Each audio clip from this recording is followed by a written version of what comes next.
Hello friends, welcome back to Mahil channel.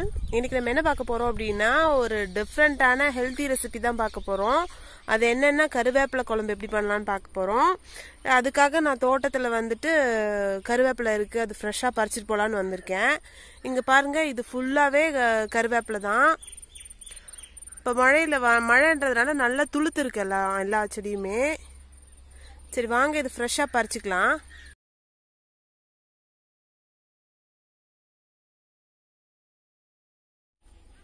எனக்கு வந்து இப்போ அரைக்கட்டு அளவுக்கு கருவேப்பிலை வேணும், அதுக்காக தான் இதை பறிக்கிறேன்.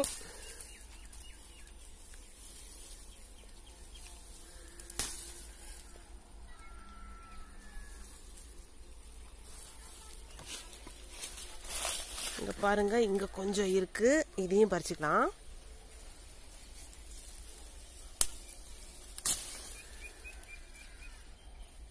அவ்வளோதான். இங்கே பாருங்கள், நான் ஃப்ரெஷ்ஷாக பறிச்சிட்டேன்.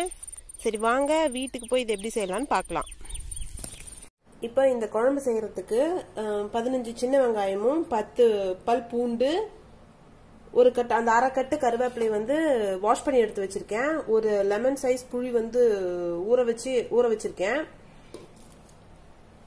வறுத்து அரைக்கிறதுக்கு வந்து 2 டேபிள் ஸ்பூன் கடலைப்பருப்பு, 2 டேபிள் ஸ்பூன் உளுத்தம்பருப்பு, 1/4 டேபிள் ஸ்பூன் வெந்தயம், 1/4 டேபிள் ஸ்பூன் கடுகு, 5 வரமிளகாய் எடுத்திருக்கேன். இது வந்துட்டு ட்ரை பண்ணி பவுடர் பண்ணிக்கலாம். இதுக்கு பதிலாக நம்ம குழம்பு மிளகாத்தூள் கூட யூஸ் பண்ணிக்கலாம். அப்புறமா கொஞ்சம் ஒரு சின்ன துண்டு வெல்லம் எடுத்து வச்சிருக்கேன். கடைசியா குழம்பு கொதிச்சு கடைசியா இறக்குறதுக்கு முன்னாடி இதை போடுறதுக்காக. ஃபர்ஸ்ட் வந்து இந்த பருப்பெல்லாம் வந்துட்டு ட்ரை ரோஸ்ட் பண்ணிக்கலாம். நீங்க ஒவ்வொன்னா போட்டு கூட ட்ரை ரோஸ்ட் பண்ணி எடுத்துக்கலாம். ஆனா நான் எல்லாத்தையுமே ஒன்னா போடுறேன். ஃப்ளேம் வந்து ரொம்ப சிம்ல வச்சுக்கோங்க. இது வந்து ட்ரை ரோஸ்ட் பண்ணி எடுத்துக்கலாம். இது நல்லா கோல்டன் ப்ரௌன்ல ரோஸ்ட் பண்ணிட்டோம். இப்போ இதுக்கப்புறம் இதை தனியா எடுத்து கொட்டிட்டு வரமிளகாய் போட்டு ரோஸ்ட் பண்ணிக்கலாம்.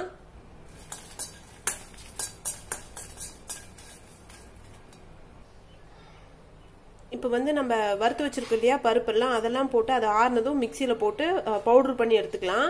இது கூடவே இப்போ கிளீன் பண்ணி வச்சிருக்கிற கறியையும் சேர்த்து அரைச்சிக்கலாம்.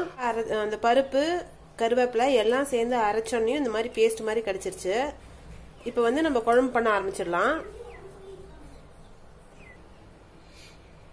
இப்ப குழம்பு செய்யறதுக்கு ஒரு கடாயில இந்த குழம்பு செய்யறதுக்கு ஒரு கடாயில 2 குழிக்கரண்டி நல்லெண்ணெய் எடுத்திருக்கேன். நல்லெண்ணெய் சேர்த்திக்கிட்டு ஒரு சிட்டிகை சீரகம்,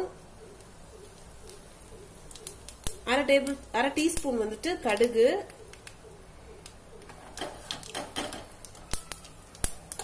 கடுகு பொரிஞ்சதும் வரமிளகாய் 4 போடுறேன்.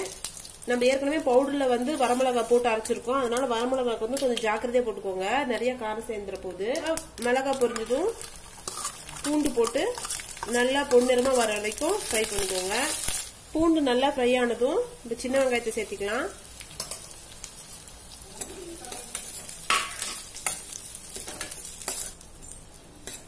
இந்த குழம்புக்கு சின்ன வெங்காயம் சேர்த்துக்கிட்டா ரொம்ப டேஸ்ட் நல்லா இருக்கும். சின்ன வெங்காயம் வந்து பிளட் பியூரிபிகேஷன், ஸ்கின் க்ளோக்கு, இது எல்லாத்துக்குமே வந்து சின்ன வெங்காயம் வந்து ரொம்ப ஹெல்ப்ஃபுல்லா இருக்கும். நம்ம எந்த அளவுக்கு குழம்புல சின்ன வெங்காயம், பூண்டு, சீரகம் இதெல்லாம் சேர்த்திக்கிறோமோ அந்த அளவுக்கு உடம்புல வந்து ஹெல்த் பெனிஃபிட்ஸ் நிறைய இருக்கும்.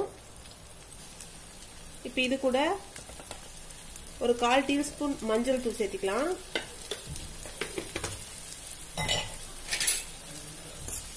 நான் புளி சேர்த்திக்கிறதுனால இது கூட நான் தக்காளி பழம் சேர்த்தல. புளி நீங்க கம்மியா சேர்த்திக்கிறீங்கன்னா தக்காளி பழம் சேர்த்திக்கோங்க.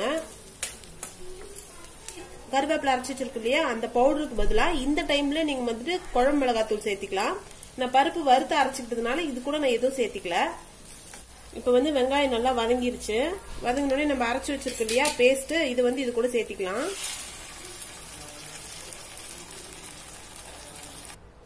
இப்ப இதை சேர்த்துட்டு கிளறி விட்டுக்கோங்க. இது கருவேப்பிலையோட ஹெல்த் பெனிஃபிட்ஸ் பாத்தீங்கன்னா ஹேர் க்ரோத்துக்கு வந்து இது ரொம்ப ஹெல்ப் பண்ணும்.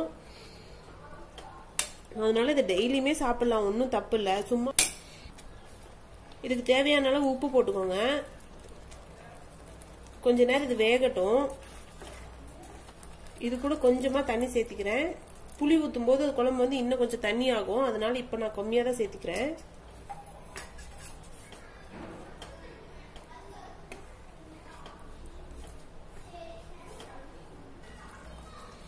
இப்போ வந்து குழம்பு ஒரு 5 நிமிஷம் கொதிச்சிருச்சு. இப்போ இது கூட வந்து கரைச்சி வச்ச புளி சேர்த்திக்கலாம். புளி வந்து கொஞ்சம் தூக்கலா இருக்கட்டும். அப்பதான் கறிப்புளி வந்து இந்த கொஞ்சம் கசப்பு வர மாதிரி இருக்கும். அந்த கசப்பு தெரியாம இருக்கிறதுக்கு புளி கொஞ்சம் தூக்கலா இருக்கட்டும். இப்ப பாருங்க, அந்த கறிப்புளியோட கிரீன் கலரும் புளியோட கலரும் சேர்த்து ஒரு மாதிரி ஒரு டிஃப்ரெண்டான கலர் கொடுக்குது. உப்பு கொஞ்சம் கம்மியா இருக்கு. இப்ப உப்பு கொஞ்சம் சேர்த்திக்கலாம்.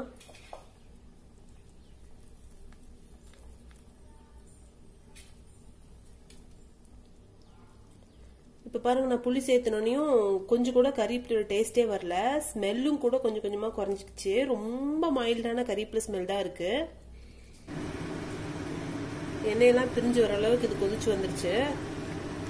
இப்ப இது கூட நம்ம வந்து கொஞ்சம் வெல்லம் சேர்த்துக்கலாம்.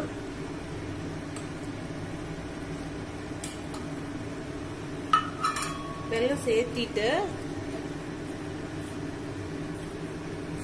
கலந்து விட்டுட்டு அடுப்பு ஆஃப் பண்ணிடலாம்.